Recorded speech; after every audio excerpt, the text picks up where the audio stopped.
Coucou mon cher Mini, aujourd'hui je vais te raconter l'histoire extraordinaire d'une armée invisible.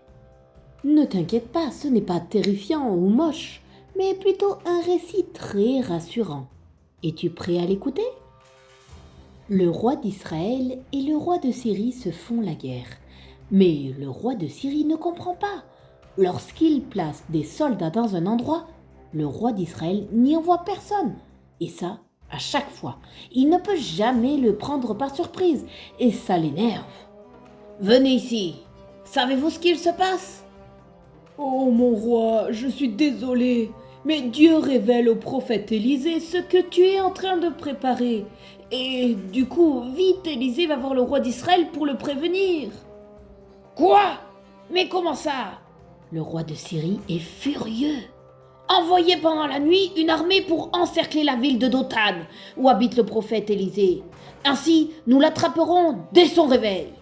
Le serviteur d'Élisée se réveille de bon matin. Et, en sortant de la maison, il voit des troupes de soldats, des chars, bref, toute l'armée de Syrie est arrivée. Paniqué, il rentre dans la maison. Élisée, l'armée de Syrie est là. Oh, qu'allons-nous faire, mais qu'allons-nous devenir? Et Élisée le rassure. Calme-toi, celui qui est avec nous est bien plus grand que celui qui est contre nous.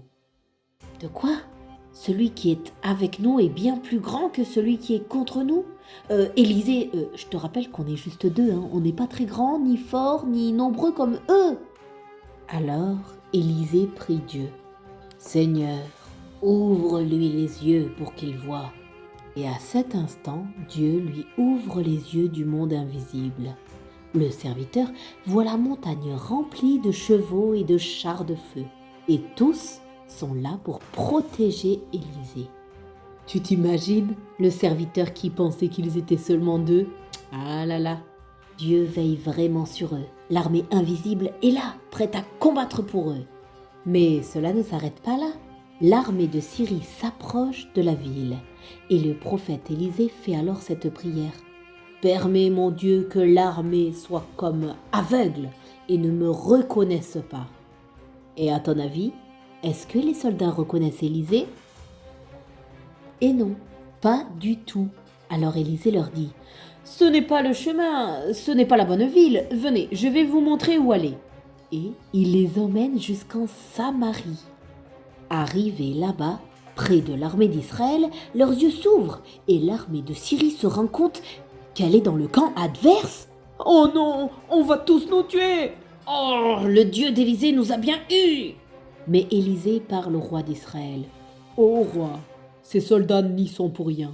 Ils ont juste suivi l'ordre du roi de Syrie, mais ils ne veulent pas faire de mal. Ne les tue pas, s'il te plaît. Ô roi, accepte de leur donner à manger et à boire avant de les laisser repartir chez eux. Le roi d'Israël accepte et l'armée syrienne mange. Puis elle repart dans son pays sans s'occuper d'Élisée. Mon cher Mini, quel retournement de situation!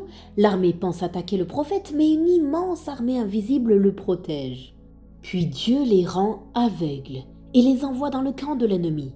Mais le camp ennemi les renvoie chez eux sans leur faire de mal. Dieu est tellement puissant et il nous surprend. Alors, mon cher Mini, tout comme Dieu protège Élisée avec une armée invisible, encore aujourd'hui, Dieu nous envoie des anges pour nous protéger, pour te protéger lorsque tu as besoin.